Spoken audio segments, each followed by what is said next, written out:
What you're looking at is not for the faint of heart. Hammers and power tools, all things you would expect to see at a car shop, but totally necessary to repair my hip. You may smell some kind of barbecue, yeah, that's you. I smelled odd things, heard loud banging, and at times was shaken about, but I found comfort in my surgeon, Dr. Jonathan Urasimides of Louisville Hip and Knee Institute. Just like me, he's a lover of country music. In fact, for those who choose to be put to sleep, I can tell you they're missing a pretty good concert.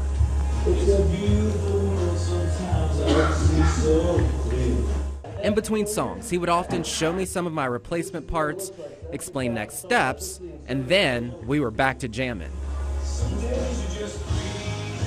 Wait, by this time you probably have a lot of questions. Why am I so aware of everything going on? Well, I decided to do the entire thing with no sedation.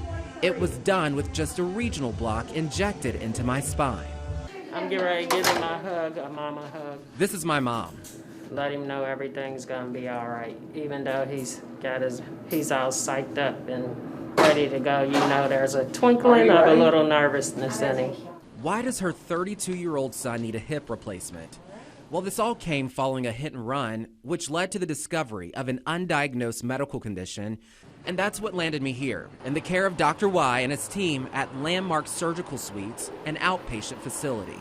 You know, you can't really hide anything from your mom. Not only was I nervous because of the major surgery I was about to undergo. I will see you like in, 2 hours? Probably about 2 hours. I also wondered if I made the best decision for myself by deciding to remain awake. To hear, to be a part, if I want to ask questions, I ask questions. I mean, after all, it's a foreign objects going into my body for the betterment of my body, but also I want to just be awake to experience that. All right, I'm gonna put all this stuff in there. So I do want to be completely clear about something. I believe in anesthesia and its efficacy and its safety, but in the weeks leading up to this moment, I found myself more apprehensive over being put to sleep than the actual hip replacement. And after some research, I found that it's becoming more common for people to be alert for medical procedures. I'm a little nervous now that, you know, I'm got the hospital gown on. It's getting real. It's always been real, but it's a little bit more real, but I'm still good. They said you didn't want much, if any, sedation, which is fine by me. In 2006, Dr. Y was the first surgeon to perform an anterior hip replacement in Louisville. Now he's grown to be one of the foremost authorities on the operation. With an anterior approach, you know, you can expect your leg lengths are going to be, you know, spot on. You can expect not to have to worry about bending over or crossing your legs and popping it out of socket. According to the Louisville Hip and Knee Institute, Dr. Y performs more anterior hip replacements yearly than any other surgeon in the United States. Through the clipping and hammering and sometimes pulling, I felt no pain.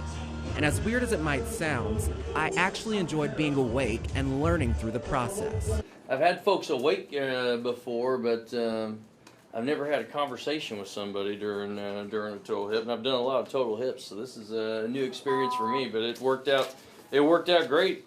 I think when it's all said and done, what made the experience so tolerable was a shared love of country music. Everything went smooth as can be, no issues, no troubles, went just like it should, went just like I hoped it would with an awake patient. So, well, your singing was great too, it kept me peaceful. Outstanding. Yeah. Singing so good, I danced into the waiting room to meet my family on the way out. Tomorrow morning is when